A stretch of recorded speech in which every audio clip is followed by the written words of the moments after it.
No, yeah, I'm having a hard time with this grace thing because I've seen that destroy people, and as much as like I get the like personal inside relief inside of one's heart that you get when you realize that society isn't always going to be there for you in the way that you would expect, or a job, or but I don't agree that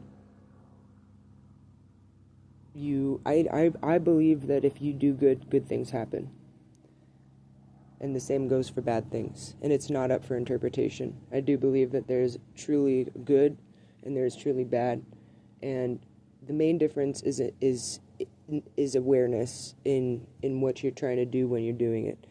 A great example of what I mean by this is you could watch the movie, I think it's Jojo Rabbit, and it's about a little boy who idolizes Hitler, and the movie's done from his perspective and from the little child's perspective. And the weird thing in the movie is that the Hitler character is always mean to him. He always picks on this little boy, but since he's so young, it takes his mother dying basically for him to realize that Hitler isn't a good guy. And the sorry if I spoiled it for you, but you should still watch it. But the good, like, so that's a perfect example of it, because that woman, that mother, was doing the right thing in that movie.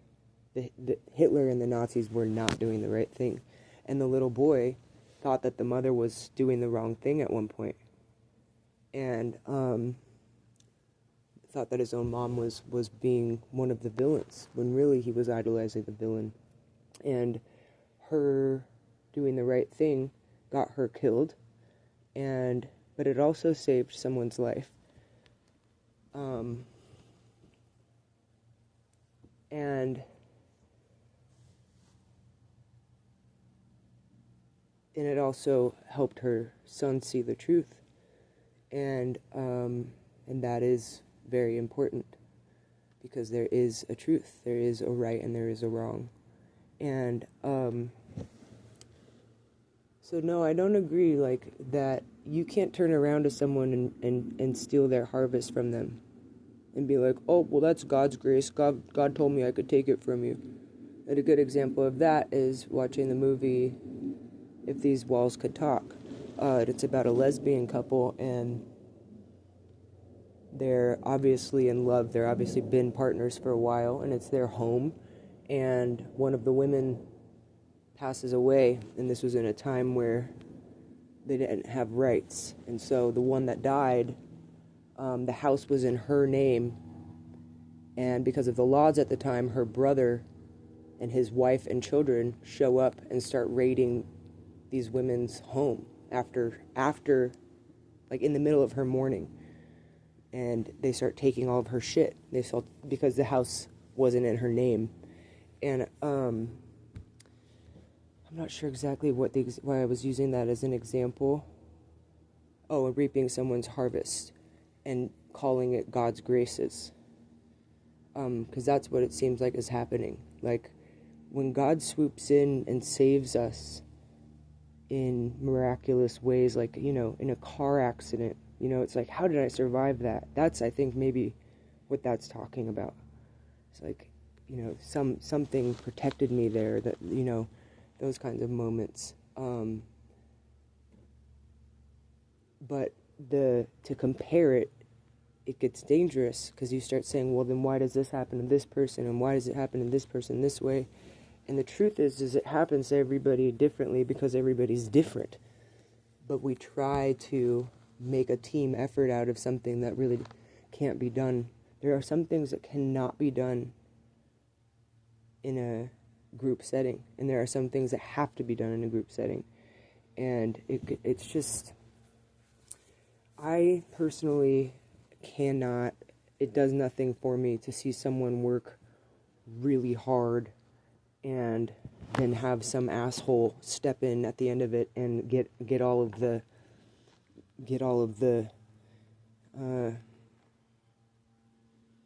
the rewards. But, I do believe that the Lord works in mysterious ways. Like, sometimes it does save you from something deeper or something bigger that you don't see or don't understand, like not getting what you think you were working towards.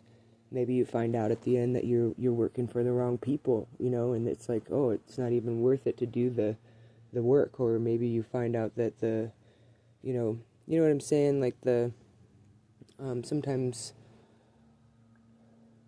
like, I'll use myself as the example. In this case, like, when I was younger, it was so important to me. My social life was very important to me. And in my adulthood, my disdain for social life has saved me. Because before, it's what put me in really bad situations, needing that social life or whatever I thought that was. And so even though I might have been getting like what I thought I wanted, like, for example, I wanted to be really cool and I wanted to hang out with a bunch of football players when I was a freshman in high school. It took me a long time to understand that culture isn't really that great. Like, football culture and a lot of even like young college culture is not that great, and fitting into it is not really that even healthy.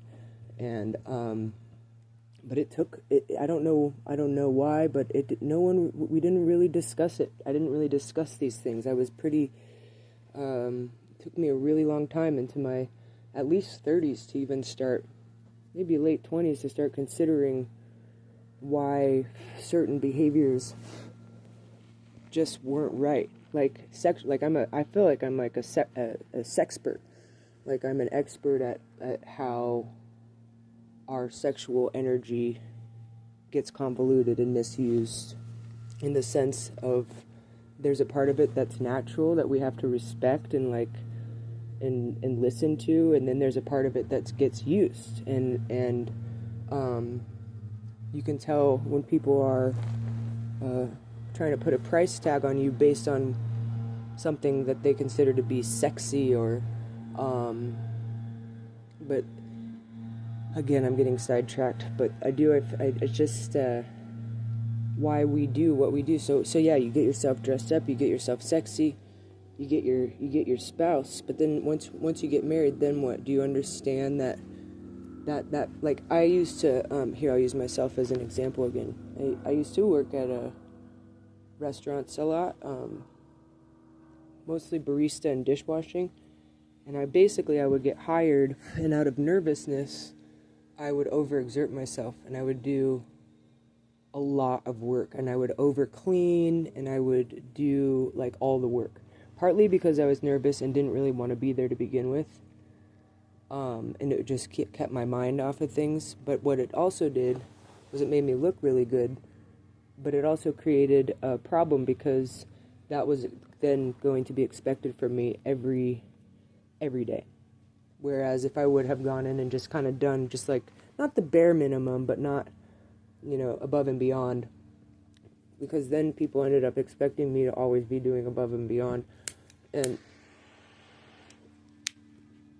as nice as it is to think of myself as wanting to always be trying to go above and beyond, it gets turned against you. Your kindness and your hard work gets used against you, and that's where that grace thing comes in, where it's like, yeah, you're doing all the work, but we didn't hire you to do all the work. You are going above and beyond, but if we wanted someone to do that above and beyond stuff, we would have hired them to do that. And I understand that. And that's really a kind of an ego issue and a matter of value and standards. Different places have different standards of cleanliness and of the way that things run. And personally, I don't like playing stupid. I think it's a waste of time and energy, and I think in a lot of jobs, we are, in my case, I've been overqualified. I know too much, and they just like want me to just like, and so because of that, that's why I want those kinds of jobs where, like a dishwashing job where I don't have to talk to anybody, because it's very straightforward. You can't convolute getting dishes cleaned. You can't turn that into a conspiracy theory. It's like either the dishes are clean or they're dirty, and you know, once they're clean, you can take a fucking break. I don't know, but it's just a lot of these other jobs, like where people pay each other to hold space for each other emotionally. Again, it's very. Just don't underestimate your own capacity to hold your own emotions for yourself, because they are. That's like God gave you the ability to do that, to be able to control your own emotions and be in control of yourself. But us trying to control other people's emotions, or even necessarily control our own emotions, it's just be in tune with them.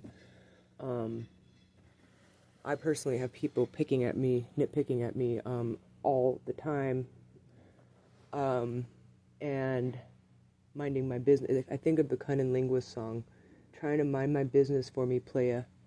I ain't feeling it, playa. And it's strange to me that people would want to take that much time to pick at someone when they have their own lives to live.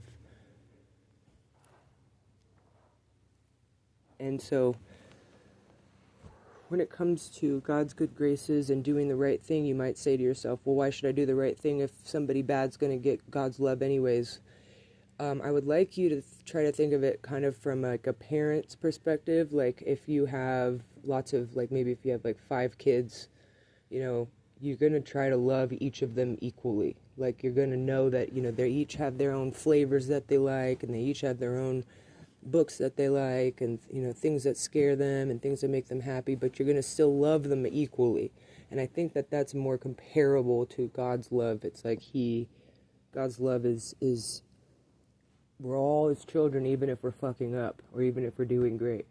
And that love doesn't change. It's not dependent on how well we're doing. And that's why it doesn't even really have anything to do with sometimes it doesn't really seem to have anything to do with even like money or anything, or having or not having. It's just realizing that kind of love is unconditional, and that should be inspiring, I would say, to actually do the right thing when no one is looking, because wow, how merciful, how graceful, how great that someone can love us so uniquely and yet also so equally, instead of it being like buying each other's love or playing favorites. And again, like in human love, we have that tendency to play. Favoritism happens, but I don't know if it's human or what. But it does happen. But as long as we're willing to humble ourselves and catch ourselves, I think we can learn a lot from the idea of unconditional love. Because having to have when you're constantly picking at yourself or someone, and calling it love, it is very unhealthy, because you need to leave it alone to let it grow. And I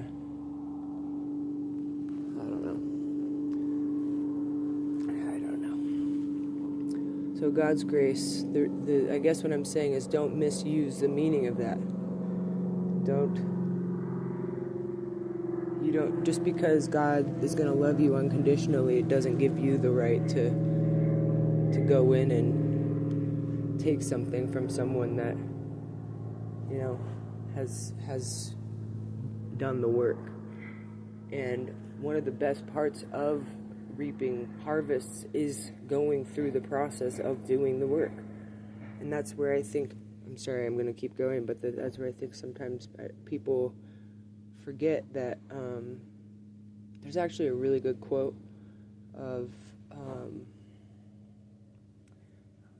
if you have a poor man and then he gets his son rich, his son will be rich, his son will be, and then his grandchild will be richer, and his great grandchildren will be like really wealthy.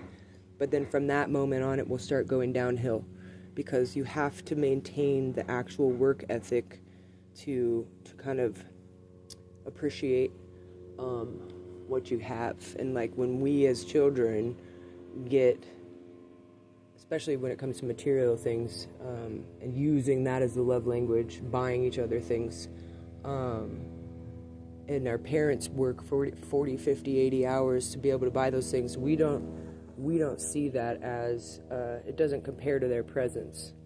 The present doesn't compare to the presence, but we don't understand as children that them buying the present is a form of affection. But that's why it's hard to appreciate it in the same way. Like, so that's why, like, I think, like, parents need to be sure, like, if you want to get your kids in, like, you know, dance class, and you get really competitive with them, you should probably join a dance class. And don't get your kids involved in your childhood dreams.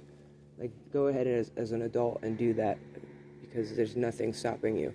And let your kid, maybe your kid wants to be in basketball, you know? All right. Thanks for listening.